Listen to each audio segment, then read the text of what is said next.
Are you ready to take your business to the top? Well, strap in and hold on tight. You're listening to the Top of the Wall podcast from Redwall Marketing.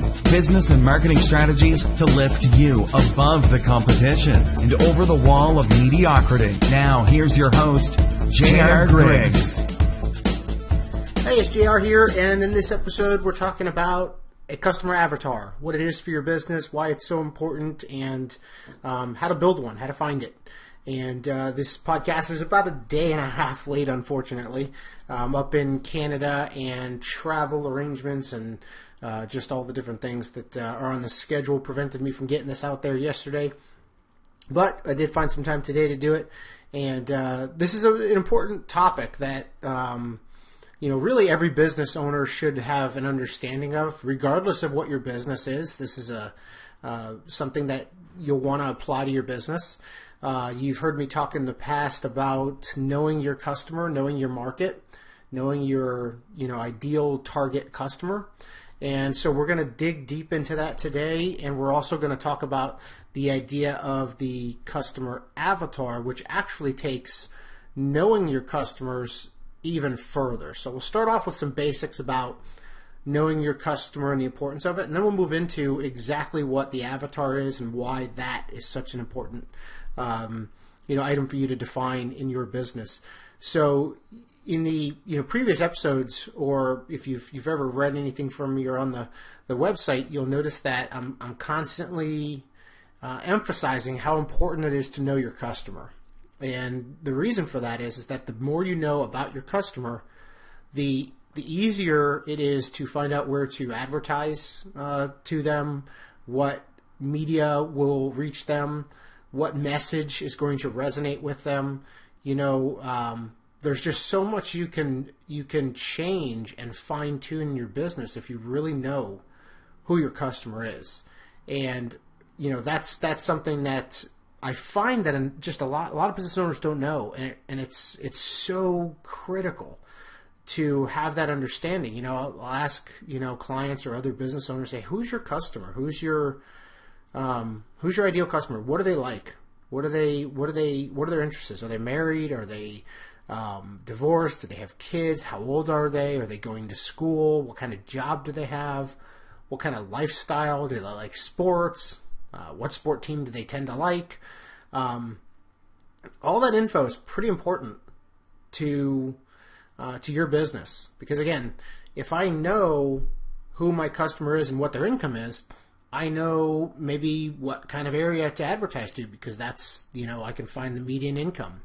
Or if I know that I have a database of addresses, I should know where the majority of my customers live. And if there's a certain area of your town or city that has more of your customers, well, there's a good chance that there's a reason for that. There's something that's causing that area to be a hotspot for you, and by fine-tuning your advertising to that area, you have a much higher chance of converting those who get the who get your ads or your offer. So there's a lot to knowing that information. Again, if they have kids, I can advertise where kids, where publications where parents tend to get. On Facebook, there's so many targeting methods. You can target parents. You can target people of a certain income. You can target people who have been married or recently engaged or divorced or have an interest in canoeing. You can target those things. So if you know that's your customer, just think about how much cheaper it's going to be and how much more effective your advertising is going to be if you advertise to that customer, exactly that customer. And that is why it's so important to know this. That's why it's so critical to have a really good understanding of who your customers are. Exactly.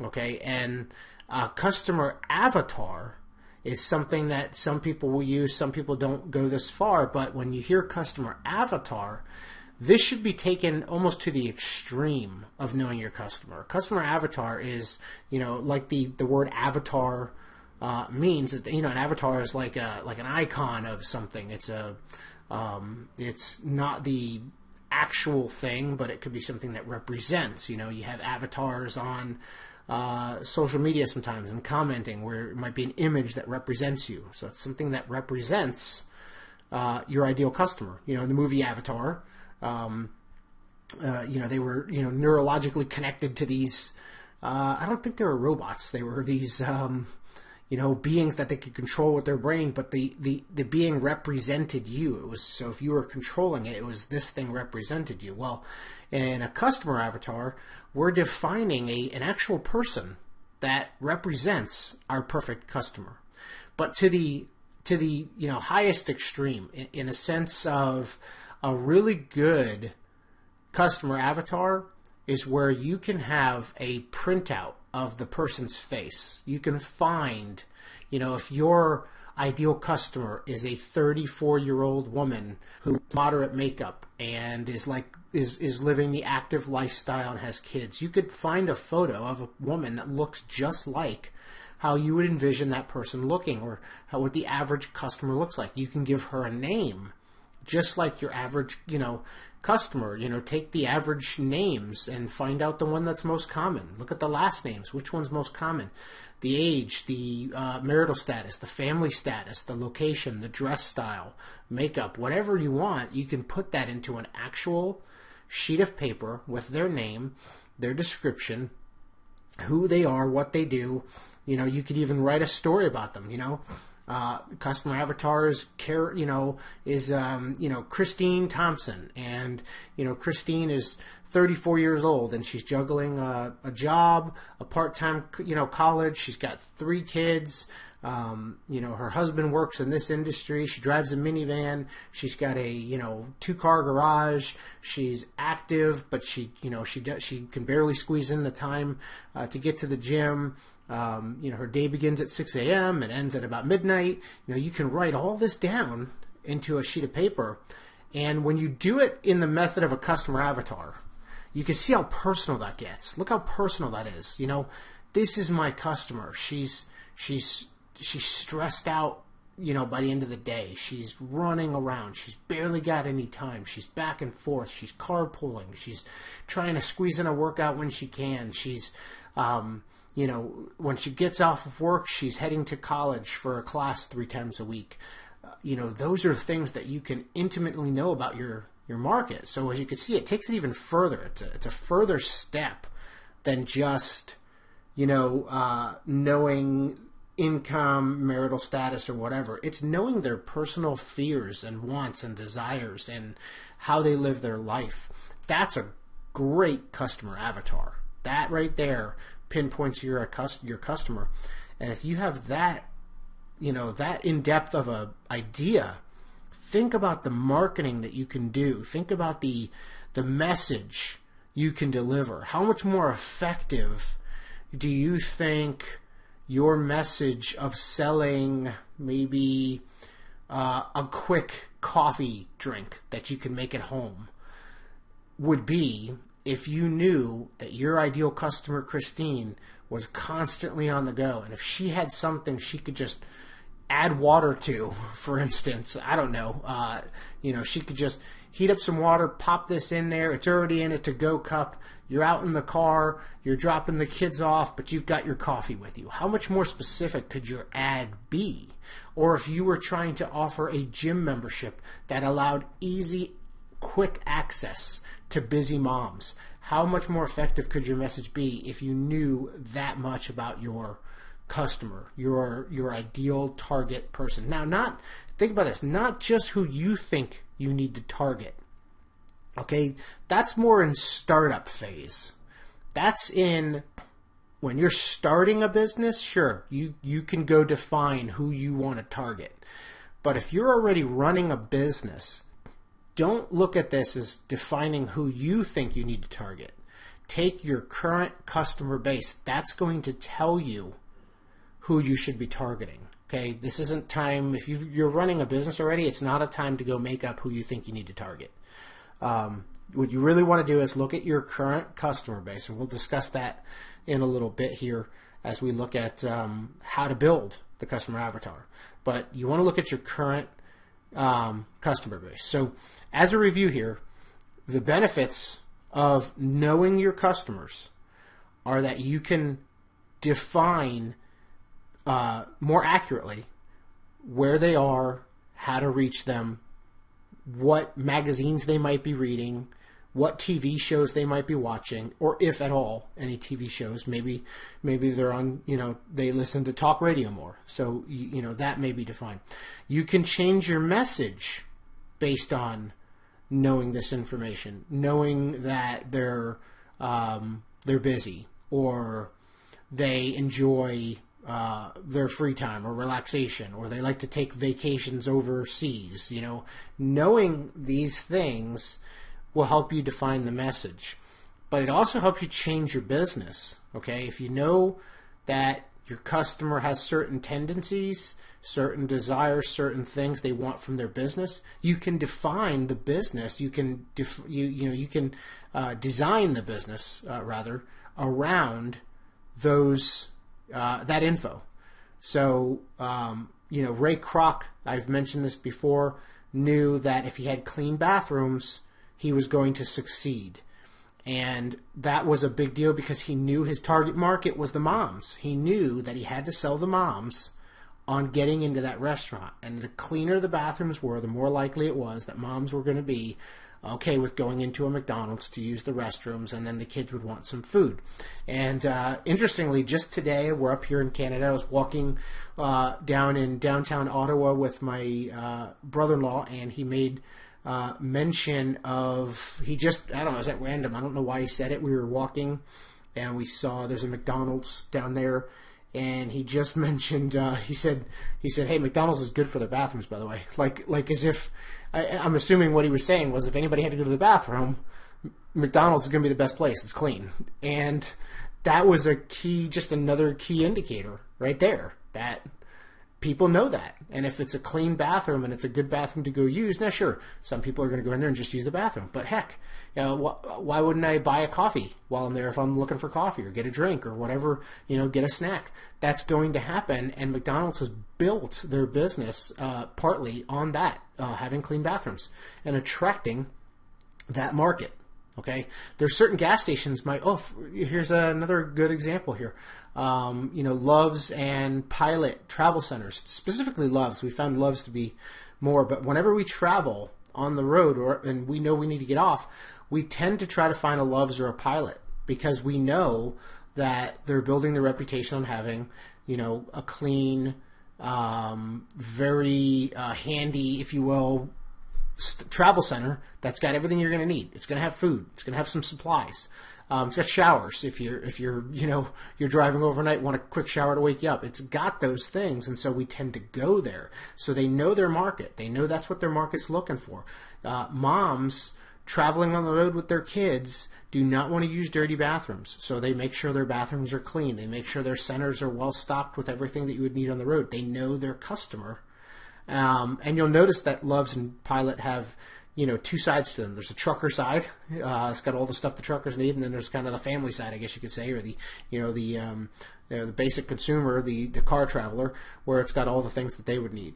And that's just knowing your customer. And you can see just right there, by having that defined and building the business around that, they're succeeding. So if you know your customer really well, you can build your business around them. And that's a key thing to do. So let's take a look at, how to get this info. How do you figure this out, right? A couple things you could be doing is just paying attention. That would be the first one. Just pay attention.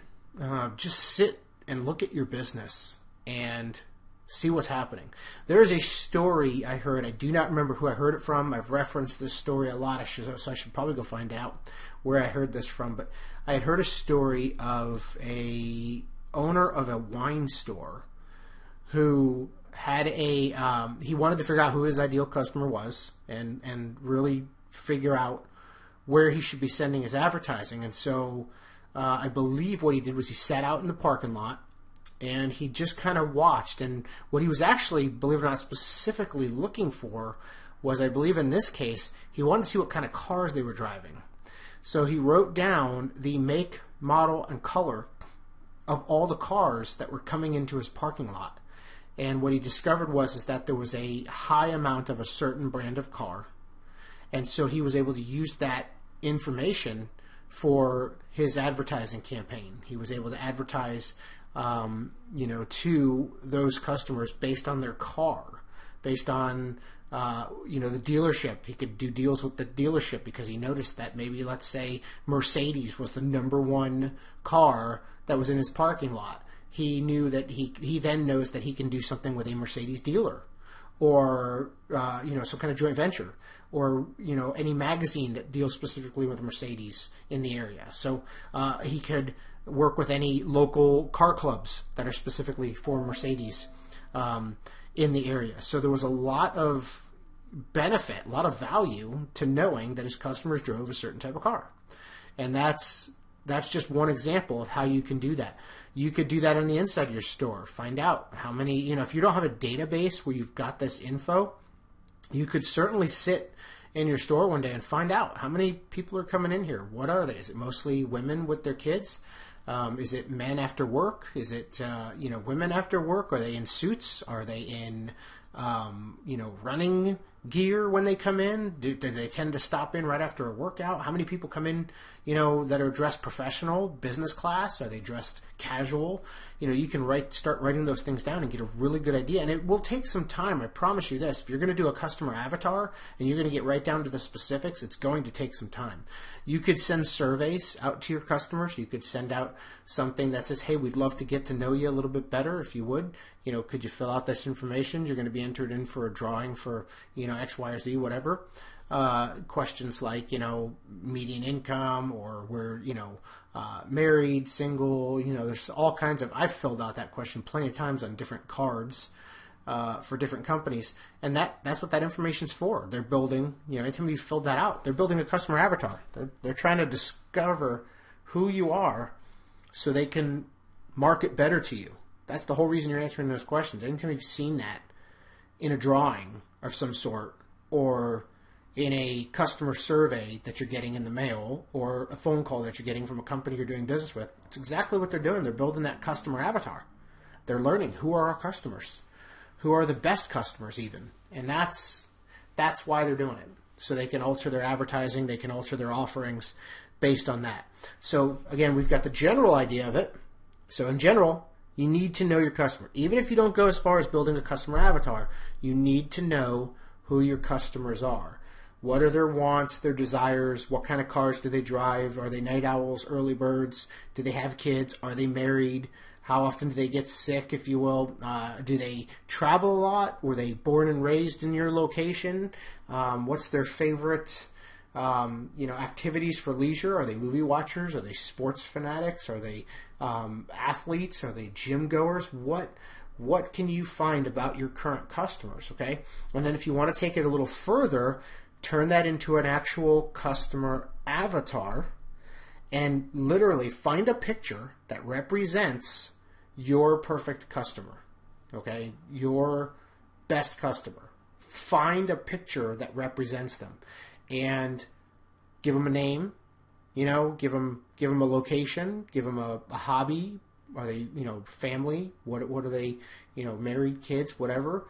Give them a description of what's their day like, what's their week like, what's their temperament? Are they rushed? Are they busy? Are they stressed? Are they relaxed? Are they outgoing? Get all that info, pop it into just a piece of paper, and use it. And here's the other great thing about having an actual avatar rather than just having the info. You can start to think of your customer or market as you create things for them. You'll start to see this person. And one of the great pieces of advice that I've always seen out there about writing, blogging, or writing sales copy, or whatever the case may be, is to picture a person that you're talking to. Write it as if to a friend. Picture the person that you're writing the blog post to. Well, if you've got that customer avatar, you can do that. You can use that. If you've got some in-house design team, or even just a web designer or graphics person, you can say, hey, by the way, we need to create a new ad, and keep in mind, here's our customer avatar. This is who you're designing that ad for. And you can give your design team or whoever's doing these things for you a picture to look at. What's this person going to like? What kind of ad are they going to appreciate? What kind of message should it be? If you're cleaning or arranging the store, you can show your employees, look, this is our customer. This lady right here, this guy right here, this kid right here, this is our customer. Look at them, read up about them and what we've written here. And I want you to design the store for this person. I want you to design the business for this person. I want you to run the business for this person. And you'll start to see how different your customers or your employees will feel towards the decisions they make during the day. When they're in an aisle and they're stocking something, or they're changing something in the store, or how long they'll let some dirt stay on the floor when they realize that, hey, Sally Jones, our customer avatar, is a little picky about dirt. That needs to be cleaned up. When you know somebody really well, you tend to do things differently. If you've got that family member that's, they're a neat freak, you tend to keep things a little cleaner when they're around. Keep things a little tidy. That's exactly what you can get out of a customer avatar. That's one of the great benefits you can get out of a customer avatar, is that strict knowledge of who they are and what their temperament's like. So that's going to help you as a business owner to make better decisions. It's going to help you make better decisions about your advertising, get more money out of your advertising. Again, why would you advertise anywhere that your customer's not? That doesn't make any sense. That's going to cost you a fortune, which is one of the reasons why so many business owners just give up on advertising. Oh, we did that. It doesn't work, they'll say. That's because you did it wrong. You didn't put the time into figuring out where your customer was. You're just trying it, or doing some spray and pray marketing where you just spray everything out there and hope something sticks. No, define your customer so that you're advertising where they are. If your customer tends to be heavy on the fitness side, how valuable is that information to know that, doing a joint venture with a fitness club, gym, or anything like that, or health food stores would be much more effective than working with, a candy store in your area, or, that advertising in a health and nutrition magazine that's in your area would be much more effective, because your ideal customer is healthy, they're fit, they exercise, they're active. That's valuable information. So again, it's going to help you, target them, make better decisions, and it's going to help your employees better understand who they're serving. Who are we trying to make happy by defining that customer avatar? So what I'd like you to do is this, if you haven't done this, take some time. Start slow. Don't go right into customer avatar mode, because that's a little bit harder. Just start with some basics. Take a look at your customers. If you've got a database, it's going to be easier, because you'll know where they live. Maybe you'll know their income. Maybe you'll know if they're married. Depends on if you've been asking those questions. But start paying attention to the customers that are doing business with you. If you got an online business, that could be a little bit harder, because you're not seeing the customers come in. If you're local, you're seeing them come in. If you're online, you're not. But you could always do a survey. If you've got a database of your customers, start asking questions. Send out a survey to find out who they are, and reward them for participating in that, because that's one of the best ways to get that. And then make sure, of course, it's not such an easy, flippant survey in a sense that they can just Christmas tree the answers and send it in. Get personal about it. Talk to your customers. Send them a nice message about why this is important.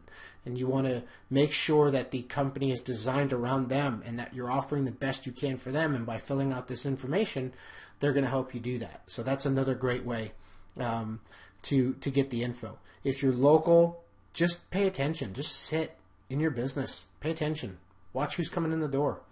See what they're driving. Do they look stressed? Do they look rushed? Are they...